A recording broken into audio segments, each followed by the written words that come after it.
bolaga emotsional munosabatlar muhim. Demak, bu yerda qiz oiladan e'tibor ola olmagan o'zi aslida. Shunaqa bo'lib chiqadi. Muvaffaqiyatsiz o'tgan davr bo'lishi mumkin, ya'ni bu keyingi hayotiga ham ta'sir ko'rsatadi. Demak, o'smirlarni his-tuyg'u boshqaradi. Nilfarxon, shu o'rinda aytib o'tishimiz kerak, bizda yangilik borligini va bu yangilikni ko'pchilik kutyapti. Faqatgina moddiyatni qoplasam, to'ldirsam, bo'ldi, farzandim yaxshi tarbiyalanadi, yaxshi o'qiydi va hammasi yaxshi bo'ladi deb o'ylaydi. Mana shu bolaning bolaligi yaxshi o'tishi hozir o'smirligida keyingi fe'llik bo'lishiga bir poydevor bo'lar ekan. Mana hozir syomkadan oldin bir konsultatsiya o'tkazdim, o'smir bilan 1,5 soat gaplashdik. Ota-ona tan olish kerak, o'smirlik davriga keldi farzandim va u endi bola emas.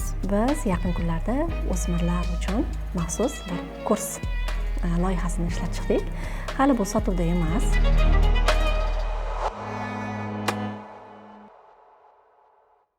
Psixologiyada bir muammoni bir to'g'ri yo'nalish olish uchun ham bolaning temperamentini, xarakterini, oilaviy qadriyatlari, ota-onaning tarbiyasi, muhit bilan hammasini turli xil bo'lgani uchun ham inobatga olish kerakda. Ya'ni biz bildira olmaymiz, o'smirlik davrida hamma bola bunaqa bo'ladi, hamma bola unaqa bo'ladi yoki hammaga bir xil narsa tushadi. Agar bolangiz bunaqa bo'lsa, bunaqa bo'lib qoladi degan shablonlar, qoliplar bu sal noto'g'ri yo'nalish bo'lib qoladi. To'g'ri aytasiz. Misol uchun qabulga aynan agressiya bilan kelgan bola, misol uchun 5 ta bola agressiya bilan kelyapti deylik, lekin ularni natija bitta, agressiya, lekin sababi turlicha bo'lishi mumkin. Yechimini ham shunga yarasha turli xil yondashiladi. To'g'rimi? Demak, boshlaymizmi? Boshlaylik. Bo'ldimi? Yaxshi o'tiribmizmi? Assalomu alaykum, ayol qizlarga ma'naviy ko'mak loyihasi obunachilari. Bugungi mavzuyimiz o'smirlar psixologiyasi. Bugun biz o'smirlar haqida gaplashamiz. Assalomu alaykum Nargiz opa. Va alaykum assalom. Nargiz opa, o'zi o'smir kim va o'smirlik davri qanday davr? Xo'p, suhbatimizni boshlashdan oldin turk mutaxassisi, ya'ni bolalar psixologi Adem Gunishni bir fikri bilan boshlayman, chunki bu inson yo'nalishi menga juda ham yoqadi, fikrlari ham juda ham qiziq. O'smir deydi, bu ichki jang ichida yashayotgan bir bola deydi. Bu degani demak o'smirlikda tanada kechayotgan holatlar, miyadagi faoliyat, ya'ni nomutanosib bo'lgan faoliyat, ichki his-tuyg'ularning beqarorligi yoki betartibligi va bu ham o'zi yetmagandek oiladagi kutuvlar, jamiyatdagi talablar, bularni hammasiga bir vaqtda javob topishga urinayotgan bir bola deb tasavvur qilsak bo'ladi. Ya'ni shunday davr deb tasavvur qilsak bo'ladi. O'smirlik davrini ham psixologik taraflama, ham biologik taraflama bir mezon bilan aytadigan bo'lsak, 10 yoshdan demak 19 yoshlarni o'z ichiga olar ekan. Xo'p, hozir yuqorida siz berdik, o'smirlik davri o'zi qanday davr dedik? Bu davr demak shaxsiy mustaqillikka intilish davri deb aytiladi. Ya'ni bola avval onam nima der ekan, onam shuni xohlaydi degan so'zlarning o'rniga men o'zim nima xohlayman degan savol bilan yashaydi. Endi tasavvur qiling, avvallari onasini ra'yiga, qosh-qovog'iga qarab turgan bola endi o'zim men shuni xohlayman, meni fikrim mana shunaqa deb turgan bir paytda ko'pchilik ota-onalar xavotirga tushadi. Bolamda qandaydir o'zgarish bo'lyapti, bolam o'zgarib qoldi deydi. O'zboshimcha bo'lib qoldi, itoatsiz bo'lib qoldi degan bir xavotirga tushishadi. Qarang, bu bir davr. Yana ikkinchi taraflama qaraydigan bo'lsak, bu davrda hissiyotlar, ya'ni to'lqin bo'ladigan bir to'lqinlar davri. Bu o'smirni kayfiyati keskin, ya'ni birdaniga o'zgaruvchan. Hozir yaxshi kayfiyatda bo'lib turgan bola birdaniga asabiylashib qoladi. Misol uchun o'zimni 3 ta farzandim o'smirlik davrida hozir va hozir kulib turgan bola, ochilib suhbatlashamiz deb turgan bola birdaniga tun bo'lib qoladi, yopiladi, asabiylashadi, qovog'ini uyib oladi. Mana ajoyib bir qisqa vaqt ichida shunaqa katta bir o'zgarishlar bo'ladi hissiyotida-da. Misol uchun mana shunga ilmiy taraflama. Siz qanaqa javob berasiz? Nima uchun o'smirlikda mana shunaqa hissiyotlar o'zgaruvchan bo'ladi, beqaror bo'ladi? O'smirlik davrida emotsiyalarni beqaror bo'lishi mumkin va bu tabiiy jarayon. Masalan, yozda issiq bo'lishi, qishda qor yog'ishi, kuzda yomg'ir yog'ishi, bahorda esa ob-havoni tez-tez o'zgarishi tabiiy qabul qilingandek, o'smirlik davridagi emotsional beqarorlik ham qaysidir ma'noda tabiiy va normal deb qabul qilinishi kerak. Sababi buni bir necha sabablari bor, bir necha faktorlarga borib taqaladi. Masalan, yuqorida o'zingiz aytganingizdek, biologik faktorlar, ya'ni o'smirni tanasidagi bo'layotgan gormonal o'zgarishlar, u nafaqat o'smirni jismoniy o'zgarishlariga, balki emotsiyalariga ham bevosita ta'sir ko'rsatadi. Undan tashqari miyadagi qismlar, ya'ni miyadagi prefrontal korteksimiz bor, emotsiyalarga, mantiqiy fikrlashga javob beradigan qismi, limbik tizimlarimiz esa emotsiyalarimizni boshqarishga javob beradigan qismi. Ya'ni bu prefrontal korteks bilan limbik tizim, ya'ni fikrlarimizni mantiqiy boshqarish bilan emotsiyalarimiz o'rtasidagi disbalans bo'ladi o'smirda. Mana shu disbalansni hisobiga o'smirda his-hayajonli, hattoki portlashlar, emotsiyalarni tushunmaslik kelib chiqadi. Ya'ni o'smirni tanasida ham gormonal o'zgarishlar, ham miyasidagi disbalanslar, undan tashqari psixologik faktorlar ham bor. Psixologik faktorlarni men Erikson nazariyasi bilan tushuntirishga harakat qilaman. Erikson aytadiki, o'smirlik deydi, individuallik va identifikatsiya davri deydi. Ya'ni bu nima degani? Men kimman? Jamiyatda qanday o'rnim bor? O'zim nimani xohlayman? Qayerga qarab ketyapman? Hayotdan maqsadim nima yashashni degan savollarni o'ziga o'zi berishni boshlaydi. O'zini qidirishni boshlaydi. O'zini qidirishni boshlaydi. Ya'ni individualligini o'zini topishga harakat qiladi. Mana shu savol o'smirda bor. Miyasida shu savol bor. Miyasidagi o'zgarishlar, gormonal o'zgarishlar bilan hammasi emotsional foniga, bolani holatiga ta'sir qiladi. Mana shu savollarga javob topish orqali o'smir o'zi turli xil g'oyalarni, turli xil yo'nalishlarni, turli xil rollarni o'zida sinab ko'radi. Ya'ni o'zida turli narsalarni sinab ko'radi va o'zini topishga harakat qiladi. Masalan, ota-onalar ko'pincha aytishadi, bugun bir to'garakka borsa, ertasi kuni boshqasiga borgisi keladi. Bugun masalan adabiyot yoqtirgan bo'lsa, ertaga matematikani yoqtiradi deydi.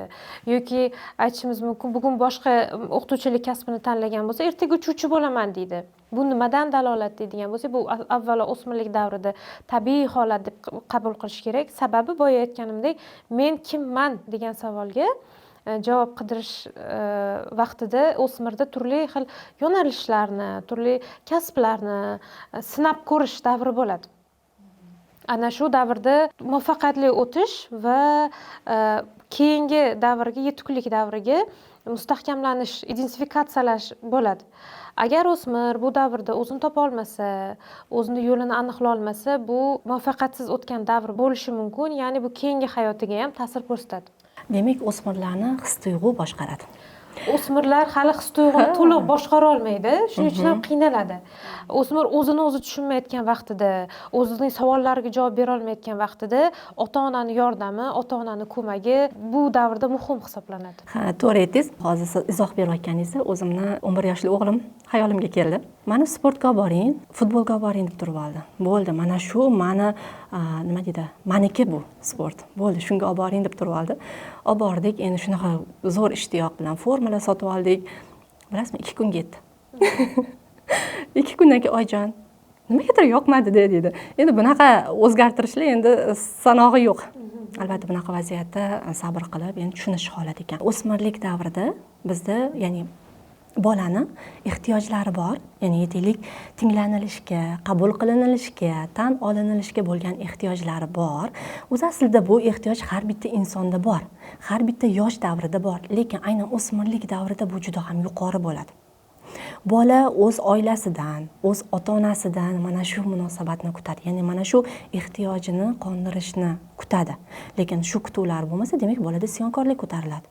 Yoki aksi yopilib olish, ya'ni biz nima deymiz? Izolyatsiya holatlari yuzaga kelar ekan, qarang. Yaqinda bir vaziyat bo'ldi. Qabulimga ota-ona va o'smir murojaat qildi.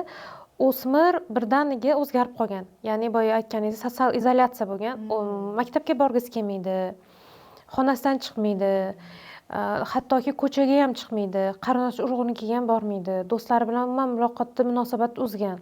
Ya'ni faqat xonasiga berkinib, xonasiga quplanib olib faqat o'zini dunyosi bilan mashg'ul bo'ladigan bolaga aylangan.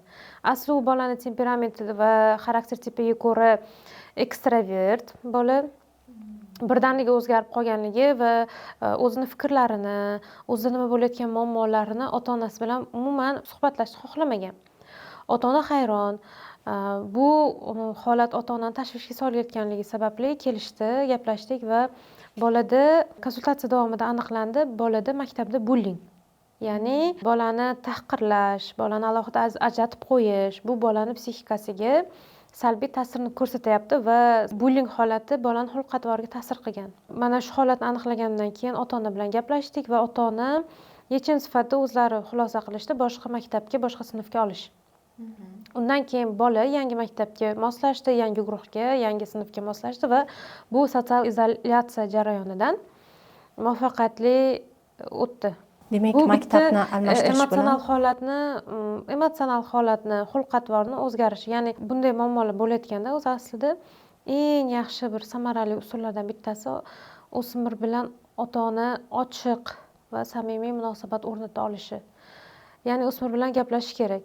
Yana bitta holat bo'ldi, o'smirdagi agressiya. O'qishga bo'lgan munosabati yuqori bo'lgan, sport bilan doim shug'ullangan, maktabda eng a'lochi o'quvchi bo'lgan va birdaniga keskin tarzda o'qituvchilariga nisbatan qo'pol muomala, o'rtoqlariga nisbatan qo'pol xatti-harakatlar, urush-janjallar, eng guruhidagi, sinfidagi eng nima deydi, xulqi yomon bolalar qatoriga qo'shilib qolganligidan ota-onasi tashvishga tushgan. Va u ham qabulimizga keldi, gaplashdik. Agressiyani sababi har doim ham o'smirga bo'lib taqalmaydi. Bu individual, oilaviy muhit, ota-onaning tarbiyasi sabab bo'lgan. Endi ular haqida o'zlari bilan gaplashdik. Nima demoqchiman? Shunaqa vaziyatda onalarga savol berdim. Gaplashdingizmi o'zi bilan bolani bu haqida deganimda, yo'q. Nimani gaplashishim kerak? Qanday gaplashishim kerak dedilar. Mana asosiy muammo jonli muloqotni yo'qligi. Oiladagi hamma narsa bor, hamma sharoit bor. Moliyaviy qiyinchiliklar mavjud bo'lmagan, lekin emotsional bo'shliq bolada paydo bo'lgan. Ya'ni tinglanmagan bola, eshitilmagan bola, qabul qilinmagan, doim tahqirlangan masalani. Mana shu emotsional bo'shliqni va oiladagi notinch vaziyatlar sabab o'smirda agressiya kuchayib ketgan. Onalar bilan maslahatlashganimda onalar savol berdilar, o'zi qanday qilib gaplash kerak bola bilan? 4-farzandlar ekan, eng kichkina. Men bolalar bilan umuman gaplashmaganman bu haqida. Chunki bolalarning unaqa muammo bo'lmagan dedilar. degan fikr bildirganlarida bolaga savol berish, bolaga bu holatidan xavotir olayotganingizni, o'zgarishlarni sezganligingizni va bunda men qanaqa yordam bera olaman? Nima uchun senda bunaqa o'zgarishlar bo'layotgani meni xavotirga solyapti, masalan. Ochiq, shunchaki samimiy muloqot. Shunchaki ochiq, samimiy muloqotni o'zi ko'p narsalarga yechim bo'la oladi, ko'p muammolarni oldini olishi mumkin. Mana shu narsalar hozirgi kundagi bir global aktual faktor hisoblanadi. Ha, to'g'ri aytasiz. Boladagi xatti-harakatlar o'z-o'zidan bo'lmaydi. Buni tagida qandaydir hissiy kechinmalar yotadi.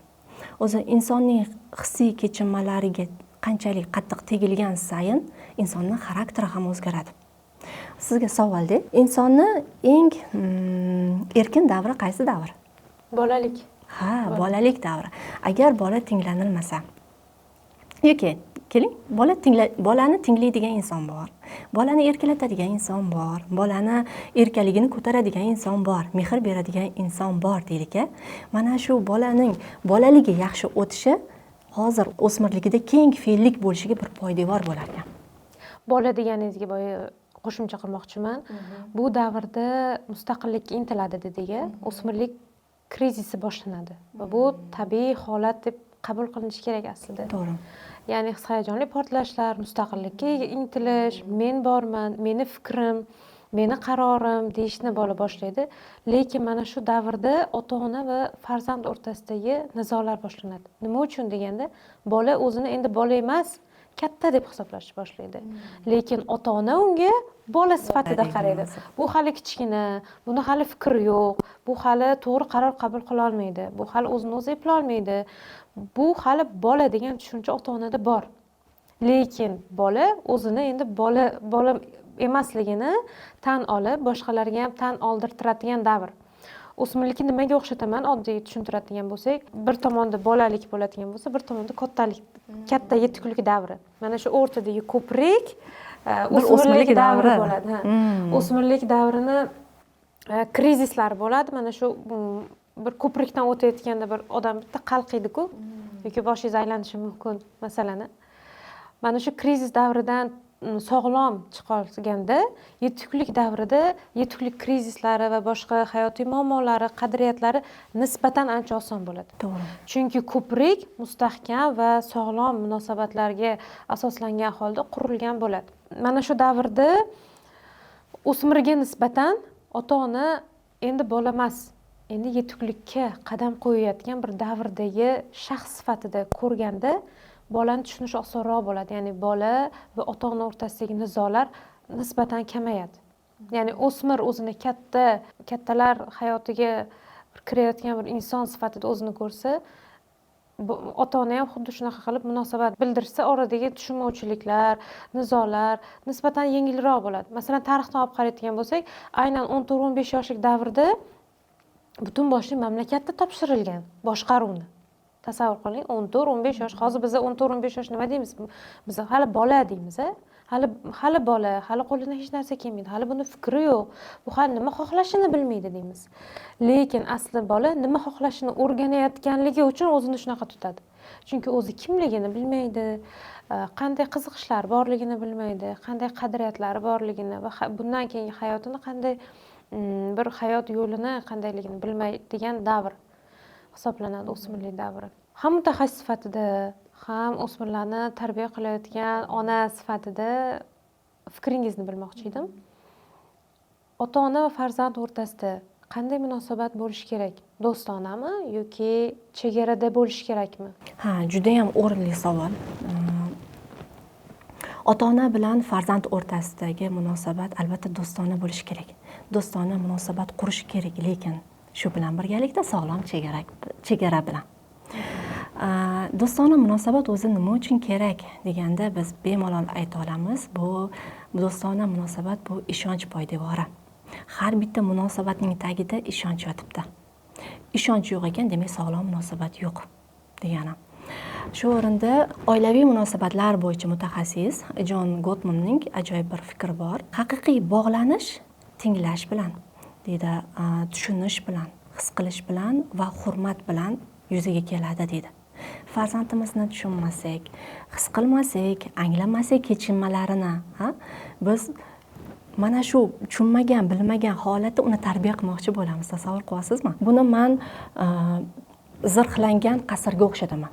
Ya'ni ona gapiryapti, tarbiya qilmoqchi, o'zini so'zini o'tkazmoqchi, etik, lekin bola xuddi zirhlangan qasrga o'xshaydi. Ya'ni foydasi yo'q. Xuddi zirhlangan qasrga kirishga harakat qilayotganga o'xshaydi ota-ona.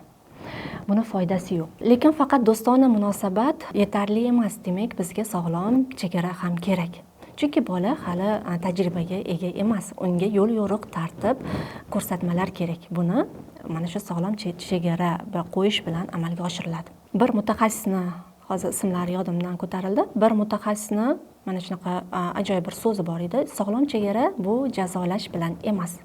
Bu tartib va himoya bilan amalga oshiriladi deyilgan. Demak, qanday bu? Keling buni so'ziga ko'chiradigan bo'lsak, oddiygina misol keltiramiz. Farzandingizga aytyapsiz: "Ha, seni tushunaman. Do'stlar orttirishing mumkin.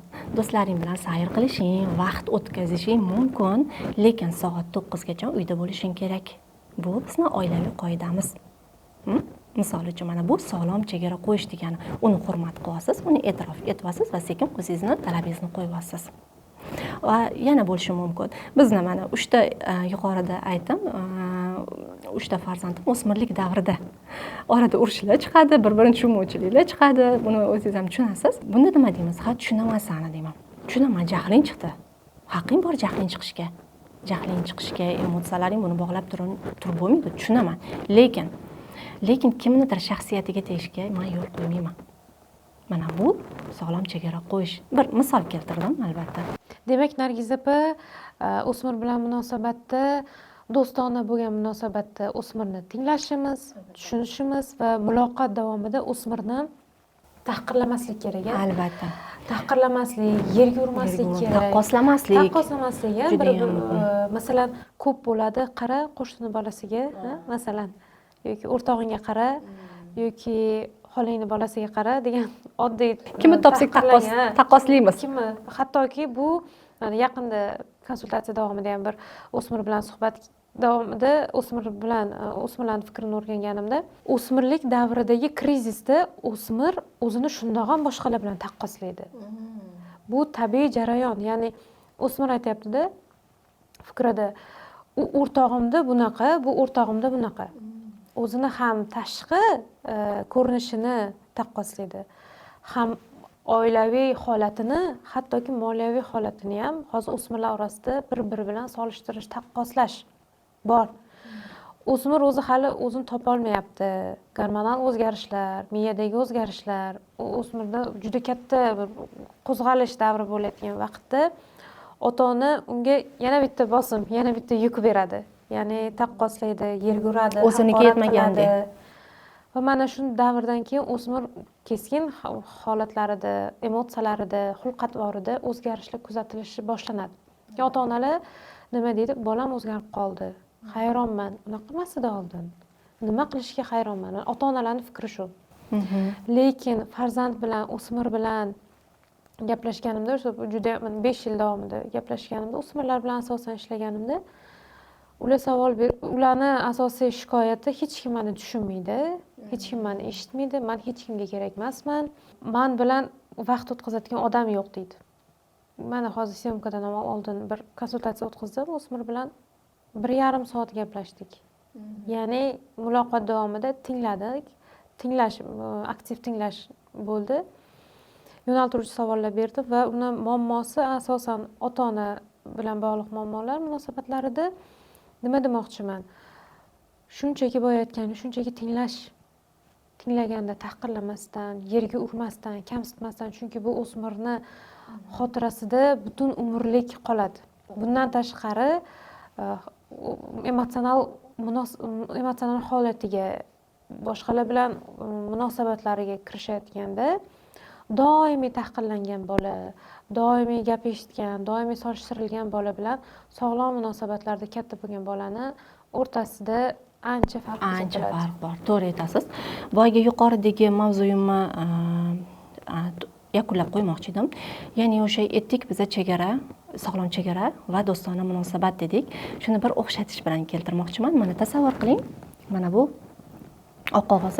Buni hoshiyalari bor 4 tarafi. To'g'rimi? Mana 4 tarafda nima deymiz? Hoshiyasi deb qo'yamizmi? Chegarasi deb qo'yamizmi? Xo'p. Mana shu chegara biz farzandlarimizga qo'ygan sog'lom chegaramiz. Lekin buni ichida bola erkin harakat qilishi kerak. Mana shunaqa muhit yaratib berishimiz kerak. Ichida erkin, lekin mana shu chegaralardan chiqmaslik kerak. Ya'ni bu chegaralar bizning oilaviy qadriyatlarimiz, demak bu tarbiya uslubimiz, oila qadriyatlarimizdan kelib chiqadi bu chegaralar. Va bola bilishi kerakki, meni onam hurmat qiladi, meni onam fikrimni hurmat qiladi, meni onam tushunadi. Lekin meni xatti-harakatlarim javobsiz qolmaydi degan tushunchada bo'lishi kerak. Meni hurmat qiladi onam, meni his qiladi, meni qabul qiladi, lekin xatti-harakatim javobsiz qolmaydi.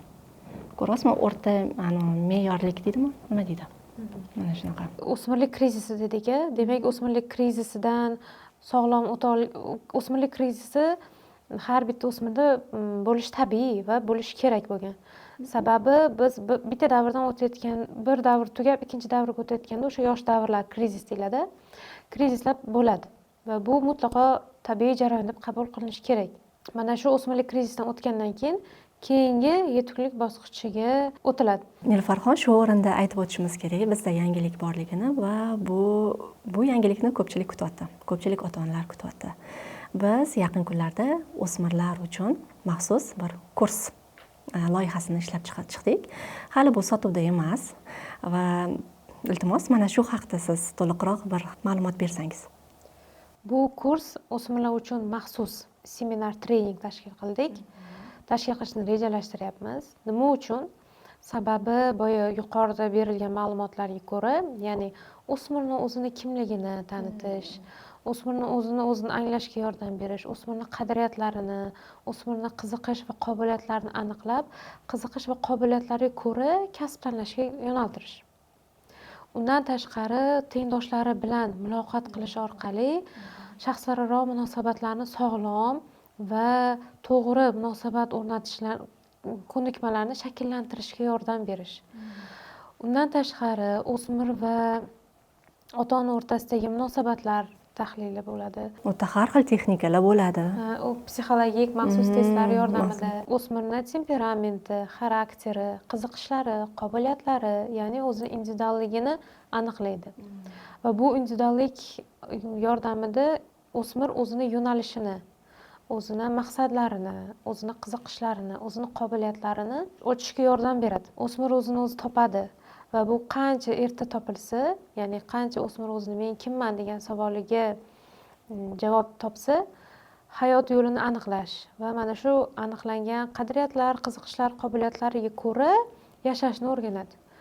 Afsuski jamiyatimizda ko'plab ayol qizlarimiz, insonlarimiz orasida hali ham o'zini topa olmagan, hali ham o'zini hayot yo'lini, maqsadlarini aniqlay olmagan insonlar uchrab turadi. Va bu aslida birinchi qaraydigan bo'lsak, o'smirlik davridan boshlangan bo'ladi. Mana shu savollarga javob topish maqsadida bu kurs tashkil qilingan. Aslida muammo turi juda ko'p. Jamiyatimizda uchraydigan muammolardan biri o'smirga nisbatan jinsiy, jismoniy va psixologik zo'ravonlik oqibatida qurbon bo'layotgan o'smirlar bilan, undan tashqari emotsional o'zgarishlar, ya'ni agressiya bo'lishi mumkin, zararli odatlarga bog'lanib qolayotgan o'smirlar, masalan, alkogol iste'mol qilishi yoki tamaki mahsulotlarini iste'mol qilishi yoki psixotrop moddalar bilan bog'lanib qolishi. Undan tashqari hozir yana qizlarning orasida bir kuzatilayotgan hodisalar, ya'ni uyidan beso'roq chiqib ketishi. Yaqinda bir holat bo'ldi. Ziyoli oila, ikkinchi farzand va bu undan oldin ham, bundan keyingi farzandlarida ham hech qanaqa muammo kuzatilmagan. Ya'ni tarbiyasida qiyinchiliklar bo'lmagan. U qiz boshida kichkina narsalarni bahona qilib uyidan chiqishni va borib umuman so'roqsiz uyini kunlab tark etish odatini shakllantirgan. Ota-ona xavotirda va bu o'smir bilan uzoq muddat birga ishladik. Boya aytganimdek, hamma sharoit bor deydi. Hamma sharoit bor, hamma narsa qilingan, moliyaviy hech qanaqa bir kamchiligi yo'q. Lekin emotsional bo'shliq bor. Ota-ona bilan muloqot yo'q. Umuman bo'lmagan. Ota-ona tomonidan ham moddiy ehtiyojlar qondirilgan. Va ota-ona buni mutlaqo normal deb hisoblaydi. Ya'ni faqatgina moddiyatni qoplasam, to'ldirsam, bo'ldi, farzandim yaxshi tarbiyalanadi, yaxshi o'qiydi va hammasi yaxshi bo'ladi deb o'ylaydi. Lekin bugungi kundagi bolalarni psixologiyasini o'rganadigan bo'lsak, moddiyatdan ham tashqari bolaga emotsional munosabatlar muhim. Ya'ni bolani eshitilishi, tushunilishi, oilada qabul qilinishi, bu moddiy ehtiyojlardan ham ko'ra ahamiyati bir nima deydi, o'rni kattaroq. Mana shu bo'shliqni to'ldirish uchun ham qiz qarama-qarshi jins vakillarini munosabati bilan shu bo'shliqni to'ldirishga harakat qiladi. Haqiqatan ham to'g'ri aytdingiz, shu o'rinda to'xtalib o'tishim kerak. Biz ota-onalar g'amxo'rlik bilan mehrni adashtirib qo'yamizda. G'amxo'rlik o'zi nima-yu, mehr o'zi nima? G'amxo'rlik albatta mana shu har tomonlama ta'minlab qo'yishingiz, kasal bo'lsa doktorga olib borishingiz, qornini to'g'izishingiz, enini but qilishingiz, bu g'amxo'rlik. Lekin mehr boshqa narsa. Mehr uni hissiyotlari bilan qiziqish, mehr uni bag'riga bosish, quchoqlash, tinglash uni, u bilan suhbat qilish, uning uchun vaqt ajratish, mana bu mehr bo'ladi. Mana shuni farqini bilib olishimiz kerak. Haqiqatan ham menga ham mana ko'p murojaat qilishadi, aytishadi, "Xo'p, u nima yetishmaydi? Bundan ortiq yana nima qilishim kerak?" deyshadi. Xuddi shunaqa. Ha, ular mana shu g'amxo'rlik bilan mehrni farqini bilib olishsa bo'ldi, shuni o'zi kifoya. Tushunib olishsa. Va mana shu o'rinda bir mijoz, haqiqatan manda ham bir mijoz farzandlarini olib kelganlar. Ular ham xuddi shunaqa muammo, oldin ochiq, muloqotga moyilligi yuqori bo'lgan bola nimagadir suhbatlashishni xohlamaydigan, o'zini xonasiga yashirib oladigan bo'lib qolgan. Ana shu onasi shundan endi xavotirlanib keldi. Bu normamikan? Bu demak tabiiy holatmikan? deb. Va shu 15 yoshli bola edi. Shu bola bilan suhbatlashganimizda qarang, shu narsani bildik. Hozirgi holatdagi uydan qochib ketishni xohlayapti. Shuni rejalashtirib yurgan bola uydan qochib ketgisi kelyapti. Va sabablarini so'raganimda albatta sabablarini aytib o'tdi, lekin bizni nazarimizda, mana biz kattalarning nazarida bu hech qanaqa sabab bo'ladigan bir yo'q, bu asosli emasdek go'yo, lekin bola uchun bir katta bir muammo bu. Bola uchun. Demak, mana shu ota-ona bilan farzand o'rtasida muloqot juda ham muhim ekan, qarang. Ochiq muloqot, samimiy muloqot, ishonchli muloqot juda ham muhim ekan. Mana shu muloqotni demak biz ham ona bilan ishladik, ham bu yigit bilan birga ishladik. Demak, o'rtadagi muloqotni, demak, sog'lom muloqot qanday o'rnatilishi kerakligi haqida ko'proq ma'lumot berildi. Buni ustida ishladik. Mana qarang, Niluffarxon, mana yuqorida biz bot gapiryapmiz, ya'ni bolani o'smirlik davrida mustaqillikka bo'lgan bir harakati, erkin bo'lishga bir harakati, o'zini shaxsiyatini qidirishga bo'lgan bir yo'l deb aytamiz. Buni ilmiy terminda nima deyiladi? O'smirlik davridagi separatsiya deb nomlanadi. Ya'ni o'smir ota-onadan emotsional, psixologik mustaqil bo'lish davri. Ya'ni o'smir o'zini mustaqil fikri bilan qaror qabul qilishi va bu qarorlari hayoti uchun mas'uliyatni, javobgarlikni o'zini bo'yniga olish. Lekin bizda ko'pincha teskari tendensiya ketadi. O'smirlik davridan keyin separatsiya bo'lgandan keyin, sog'lom separatsiya bo'lgandan keyin bola o'zini shaxsiy fikri va shaxsiy fikri orqali mustaqil qaror qabul qilish kerak. O'zi aslida sog'lom separatsiyada bu shunaqa.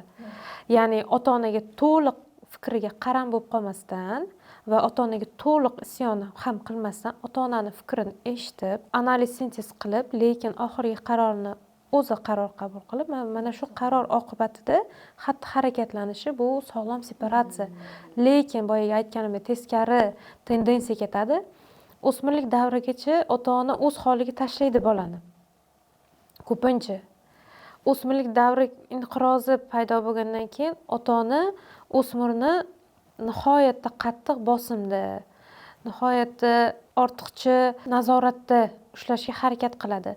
Lekin aslida separatsiya bo'lgandan keyin o'smir o'zini mustaqilligini, ya'ni mustaqil bo'lganda fikran, psixologik, emotsional mustaqil bo'lishiga ota-ona yordam berish kerak bo'ladi aslida. Demak, qarang, bola avval onasi bilan bir butun deb o'zini his qilgan bo'lsa, endi alohida bir shaxs deb o'zini his qilishni boshlaydi.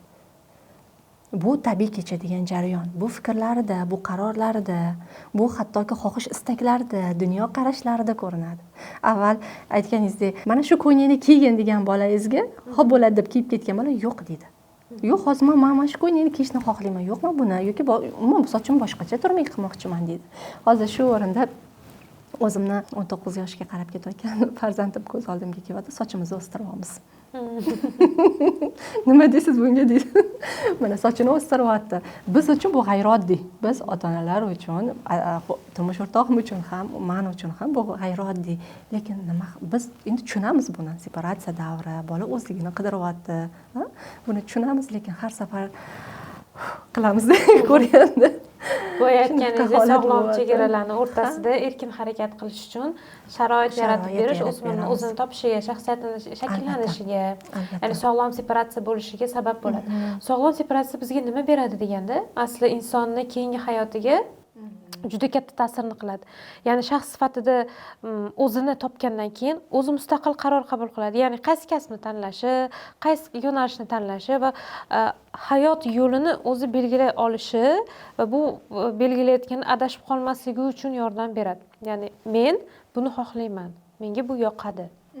O'zini shaxs sifatida tanib olgandan keyin bu nafaqat o'zi uchun, balki atrofdagi munosabatlarni o'rnatayotganda ham bu juda ham muhim hisoblanadi. Ya'ni u endi mustaqil fikrlaydi, mustaqil xatti-harakatlar qiladi va bu xatti-harakatlarga asosan javobgarlikni o'zini bo'yniga oladi. Ya'ni kimnidir ayblamaydi. Mana shu davrda hozir esimga tushdi, bir ayol bilan yaqinda konsultatsiya qilganimizda ularni shikoyatlari mustaqil fikrim yo'q. Ikkita farzandlari bor, ikkita farzand tarbiya qilayotgan ayol. Shu darajada mustaqil fikrim yo'qki, hattoki bozorga borganimda bolalarimga kiyim tanlay olmayman. Kimdir yordami bilan, kimdir fikri bilan tanlayman, lekin bu fikr, qarordan ichimda norozi bo'lib turaman deydi. Uyga kelganimda yoqmaydi va kim tavsiya qilgan bo'lsa, o'sha insonni yomon ko'raman, o'sha insonni ayblayman deydi. Mana Oddiygina. qarang, natijasi nima bo'lyapti? Mustaqil fikri yo'qligi O'zini nima xohlashini ham hattoki bilmaydi bu. ko'pchilik. Chunki o'sha boya aytganimizdek, o'smirlik davridagi separatsiyadan, ya'ni oddiy qilib separatsiya deydiganimiz ajralish. Ajralish bu emotsional ajralish. Jismonan emas, emotsional. Jismonan emas, qo'shimcha qilib alohida ta'kidlash kerak. Bu emotsional ham psixologik ajralish ota-onadan. Ota-ona tan olish kerak, o'smirlik davriga keldi farzandim va u endi bola emas. Mani fikrimga to'liq qaram bo'ladigan, to'liq qo'shiladigan yoki to'liq isyon qiladigan ham bola emas. Fikrimni eshitadi, fikrimni hurmat qiladi, lekin bolam o'zi alohida shaxs. Uni alohida fikri bor, uni alohida dunyoqarashi bor. U alohida qiziqishlari, u alohida qadriyatlari bor va bu bor bo'lishi har bitta inson uchun normal holat deb qaraganda, fikrlaganda, ya'ni o'smirning psixologiyasini, xatti-harakatlarini tushunganda bola va ota-ona o'rtasidagi munosabatlar bu o'smirlik davriga kirib yana ham yomon bo'lishligi emas, aksincha sog'lom munosabatlarda, sog'lom separatsiya bo'lganda inson yetuk shaxs bo'lib rivojlanadi. Yetuk shaxs bo'lgandan keyin undan keyingi avlod, ya'ni o'smirlik davrida sog'lom separatsiya bo'ldi va keyingi yetuklik davriga o'tgandan keyin ham yetuklik davridagi inson o'zidan keyingi farzandlarni ham xuddi shunaqa yetuk farzand qilib tarbiyalaydi. Chunki o'zi yetildi deganda ham psixologik yetuk inson o'zidan keyin psixologik sog'lom yetuk insonni tarbiyalaydi. Mana bizni maqsadimiz nima edi? Yetuk inson, yetuk shaxs tarbiyalab, avval o'ziga, keyin esa jamiyatga bu manfaat keltiradigan inson bo'lib yetishtirish.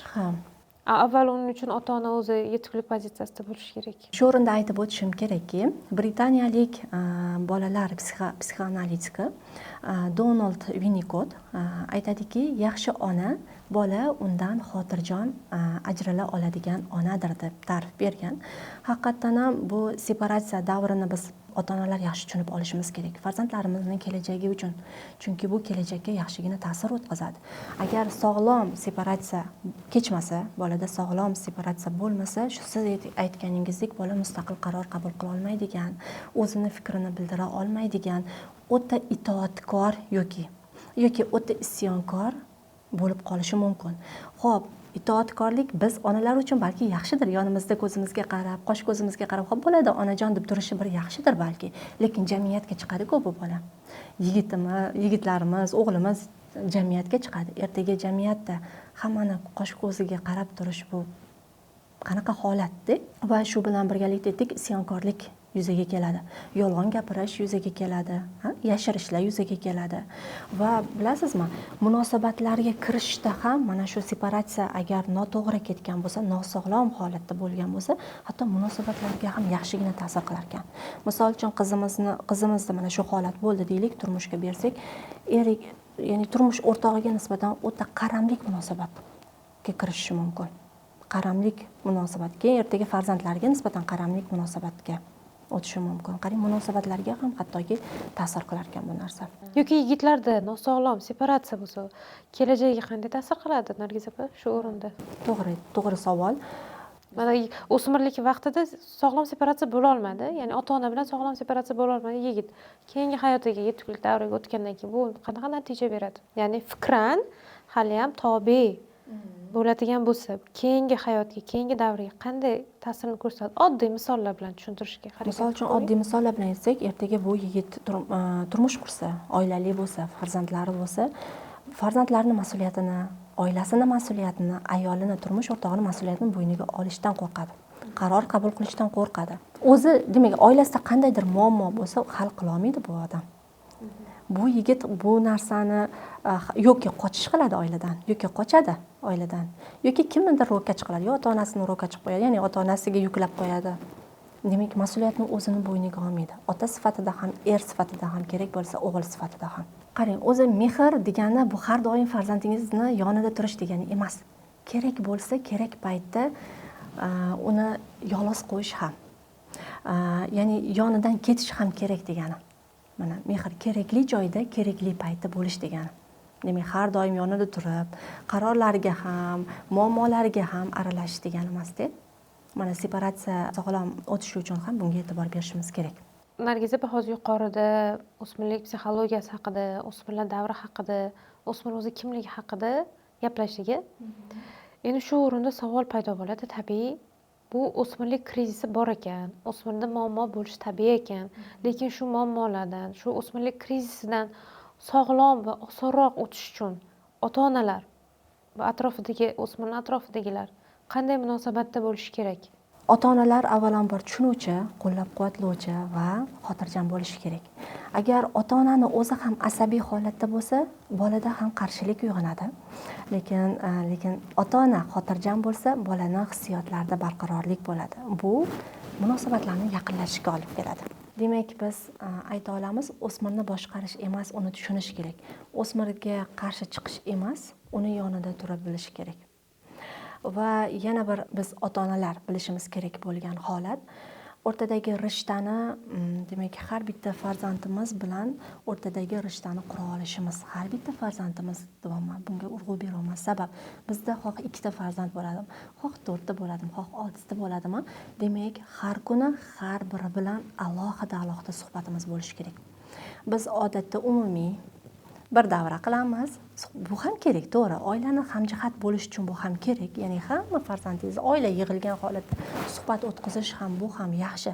Lekin undan tashqari alohida o'zaro suhbatimiz bo'lishi kerak. Va mana shu suhbatda uni iqtidori, qobiliyatlari, o'zim mog'ani qobiliyatsiz bolani o'zi yo'q, to'g'rimi? Har bitta xatti harakatini biz e'tirofsiz qoldirishimiz kerak emas. Har bitta xatti harakatini. Misol uchun, qaysidir farzandingiz ko'proq savol beradigan bo'lishi mumkin. Sani savollaring meni o'ylantiradi. Juda chiroyli savollar berasan.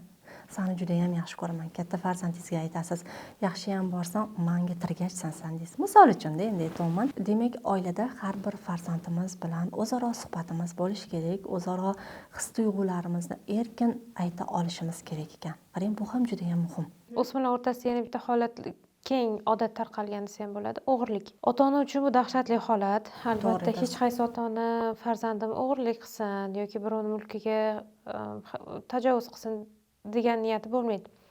Lekin buni sababida turli faktorlar, turli omillar yotadi. Ya'ni o'g'irlik bilan ota-ona shikoyat qiladi, farzandim o'g'irlik qilyapti. Buni asosiy sabablar har bitta bolada turli faktorlar bor, ya'ni turli sabablarga ko'ra. Yaqinda bitta konsultatsiyamga bir qizni olib kelishganda, o'g'irlik qilyapti, o'ziga to'q, sog'lom, muhit o'rnatilgan oila deyishadi.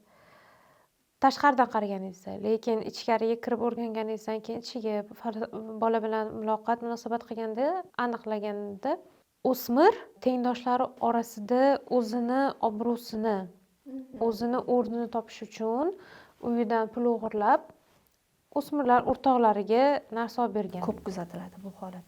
Demak, bu yerda qiz oiladan e'tibor ola olmagan o'zi aslida. Shunaqa bo'lib chiqadimi? Emotsional bo'shliq paydo bo'lgan va o'smirlarning o'rtasida tan olinishni xohlagan. Tan olinishiga bu o'smir reaksiyasi. Ya'ni oilada tan olinmayapti va oilada tinglanilmayapti. Asosiy bo'shliq paydo bo'lgan. Mana shu bo'shliqni o'g'irlik qilib, o'smirni xayolida bu o'g'irlik hisoblanmaydi-da. Mana suhbat davomida o'zim yomon ish qildim deb o'ylamaydi. O'rtoqlarimga shunchaki o'zimni nima deydi, saxiyligimni bo'lishkim keldi. Ya'ni ota-ona uchun bu dahshatli holat, farzand uchun esa normal. Chunki mana shu yo'l orqali u guruhga qo'shilyapti. Guruhga tan olinyapti. Shu holat. Yana bundan tashqari, hozir yana o'smirlar orasida yana bitta tendensiya kuzatilyapti. O'smirlar bilan suhbat davomida aniqlanishicha, bular o'smirlar ko'pincha ota-onadan ko'ra o'rtoqlarining fikri, o'rtoqlarining dunyoqarashi, o'rtoqlarining qadriyatlariga ko'proq tan oladigan vaqti bo'ladi. Ya'ni ularning o'rtog'ining fikri muhim, o'rtog'ining qadriyati, o'rtog'ining qarorlari ko'proq muhim. Muhimlik darajasi yuqori bo'lib ketadi ota-onaga nisbatan. O'smir bilan suhbat davomida shunaqa fikr bildirdi. Qiz bola endi hozir bizda shunaqa modaki, yonimizda qarama-qarshi jins, ya'ni yigitlar bilan gaplashish va munosabat o'rnatish va bu munosabat o'rnatgan qiz guruhda obro'si, statusi yuqori. Mana shu holatlar ham bor. va qizlarni orasida ko'p uchraydi. Bundan tashqari o'smir qizlarni orasida yana bir muammo tashqi ko'rinishiga haddan tashqari e'tibor berish. Bu aytolmayman to'g'ri, noto'g'ri qilyapti yoki bunday qilish kerak, bunday qilmaslik kerak degan bir keskin fikrlarni mutaxassis sifatida bildira olmayman.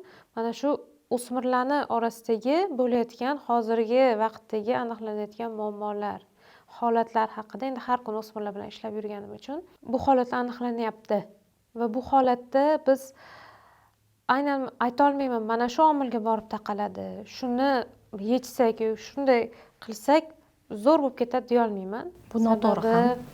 Sababi boya aytganimdek har bitta bola individual, temperamenti, xarakteri mana shulardan kelib chiqib muammoni sababini o'rganish kerak. Demak, Nargiz opa, xulosa qilishimiz mumkin, o'smirlar psixologiyasini o'rganish, o'smirni tushunish, o'smirni shunchaki tinglash, tahqirlamaslik, tanqid qilmaslik, sog'lom munosabatlar o'rnatishga va o'smirlik krizisini osonroq o'tishiga oddiy qilib aytganda yordam bera olamiz. Aziz obunachilar, ushbu suhbatimiz siz uchun manfaatli bo'lgan bo'lsa, qandaydir ma'lumot olgan bo'lsangiz, biz xursandmiz. Chunki bizning maqsadimiz ham shu edi va kanalimizga obuna bo'lish orqali boshqalarga ham yetib borishiga o'z hissangizni qo'shsangiz biz xursand bo'lardik.